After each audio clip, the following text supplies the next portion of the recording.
Ready ಆಗಿಬಿಟ್ಟು ಹೋಗ್ತಾ ಇದ್ದೀವಿ.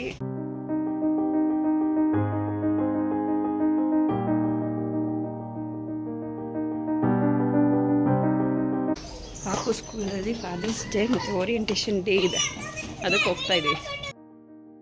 ಇಬ್ಬರು ಹಿಂಗೆ ರೆಡಿ ಆಗಿದ್ದಾರೆ. Say hi.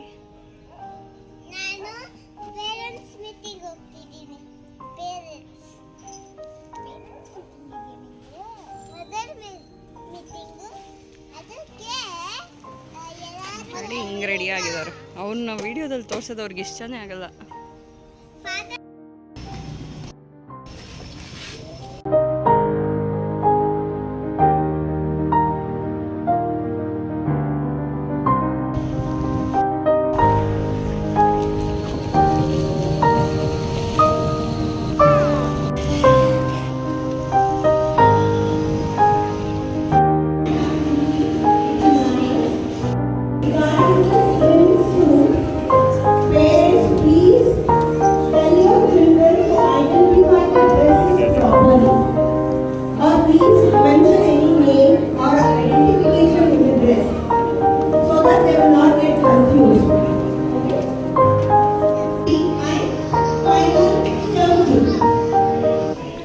ಅವ್ರ ಸ್ಕೂಲಲ್ಲಿ ಎವ್ರಿ ಟೈಮ್ ಫಾದರ್ಸ್ ಡೇ ಅಂದರೆ ತುಂಬಾ ಡಿಫ್ರೆಂಟ್ ಆಗಿರ್ತಾಯಿತ್ತು, ತುಂಬಾ ಚೆನ್ನಾಗಿರ್ತಾಯಿತ್ತು.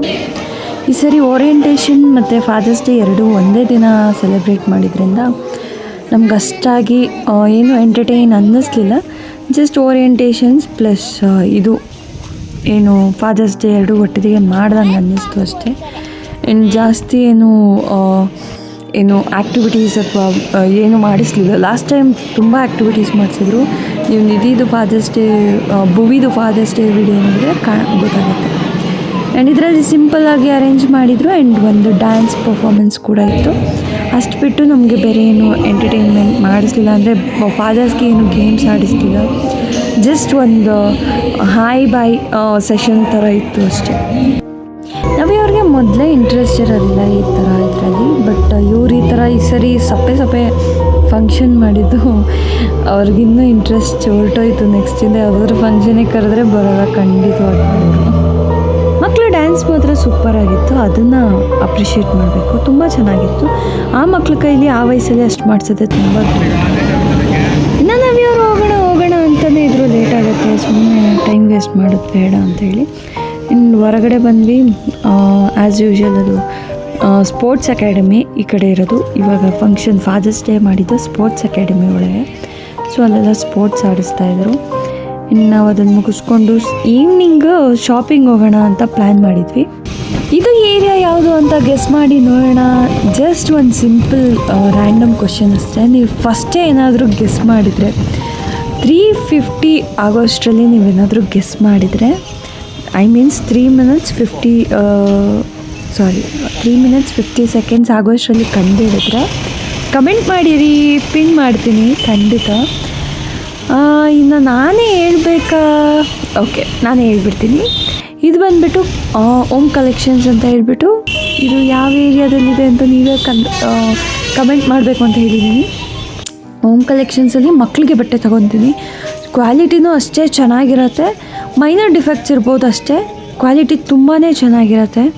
ಆ್ಯಂಡ್ ಮಕ್ಕಳಿಗೆ ಬಟ್ಟೆ ಅಂದರೆ ನಾನು ಫಸ್ಟು ಪ್ರಿಫರೆನ್ಸ್ ಕೊಡೋದು ಹೋಮ್ ಕಲೆಕ್ಷನ್ಸ್. ಅಷ್ಟು ಚೆನ್ನಾಗಿರುತ್ತೆ ಬಟ್ಟೆ ಕೂಡ, ಕ್ವಾಲಿಟಿ ವೈಸಲ್ಲಿ ತುಂಬಾ ಚೆನ್ನಾಗಿರುತ್ತೆ. ಆ್ಯಂಡ್ ಅಲ್ಲೊಂದು ನಾನೊಂದು ಚಾಪಿಂಗ್ ಬೋರ್ಡ್ ತೊಗೊಂಡೆ. ಕ್ವಾಲಿಟಿ ವೈಸ್ ಇವಾಗ ಅದು ಚೆನ್ನಾಗಿಲ್ಲ. ಅಂದರೆ ನಾನೇ ಅಂದರೆ ಇದ್ರ ಪಕ್ಕ ಇಟ್ಬಿಟ್ಟಿದ್ದೆ, ಗ್ಯಾಸ್ ಪಕ್ಕ ಸ್ವಲ್ಪ ಹೀಟ್ಗೆ ಕ್ರ್ಯಾಕ್ ಬಂದುಬಿಟ್ಟಿದೆ ಅದು. ಆ್ಯಂಡ್ ಅದು ಬಿಟ್ಟರೆ ಅದಷ್ಟೇ ಶಾಪಿಂಗ್ ಮಾಡಿದ್ದು. ಮೇಲ್ಗಡೆ ಒಂದು ಟೇಬಲ್ ನೋಡಿದ್ವಿ, ತುಂಬಾ ಚೆನ್ನಾಗಿ ಅನ್ನಿಸ್ತಿತ್ತು. ನಮ್ಮ ಟಿ ವಿ ಕೆಳಗಿಟ್ಟೋದಕ್ಕೆ ಚೆನ್ನಾಗಿ ಅನ್ನಿಸ್ತಿತ್ತು. ಬಟ್ ಆವಾಗಿನ ಬಜೆಟ್ ನನ್ನ ಬಜೆಟ್ಗೆ ಮ್ಯಾಚ್ ಆಗಲಿಲ್ಲ. ಸೊ ಹಾಗಾಗಿ ಅದನ್ನು ಅಲ್ಲೇ ಬಿಟ್ಬಿಟ್ಟು ಬಂದ್ವಿ. ಇನ್ನು ಮಕ್ಕಳಿಗೆ ಅಂತ ಬಟ್ಟೆಸ್ ತೊಗೊಂಡೆ ಅಷ್ಟೇ. ರೆಗ್ಯುಲರ್ ಯೂಸ್ಗೆ ಏನು ಶಾರ್ಟ್ಸ್ ಬೇಕಿತ್ತು ಅದು ಐಟಮ್ಸ್ ತೊಗೊಂಡು ನೆಕ್ಸ್ಟ್ ಗೋಬಿ ತಿಂದ್ಕೊಂಡು ಹೋದ್ವಿ. ಆ್ಯಂಡ್ ಯಾರೆಲ್ಲ ಇನ್ನೊಂದು ನಿಧಿ ಬರ್ಡೇ ವ್ಲಾಗ್ ನೋಡಿಲ್ಲ ಹೋಗಿ ನೋಡ್ಕೊಂಬನ್ನಿ, ನನ್ನ ಹಿಂದಿನ ವ್ಲಾಗಲ್ಲಿದೆ. Thank you so much. ಯಾರೆಲ್ಲ ನನ್ನ ವೀಡಿಯೋನ ಇಷ್ಟ ತನಕ ನೋಡ್ತಾ ಇದ್ದೀರಾ, ಮುಂದಿನ ಅಪ್ಡೇಟ್ಸ್ ಬರುತ್ತೆ ಇನ್ನು ಸೂನ್ ಆಗಿ. ಪ್ಲೀಸ್ ನೋಡ್ತಾ ಇರಿ. ಥ್ಯಾಂಕ್ ಯು ಸೋ ಮಚ್ ಎಲ್ಲರಿಗೂ.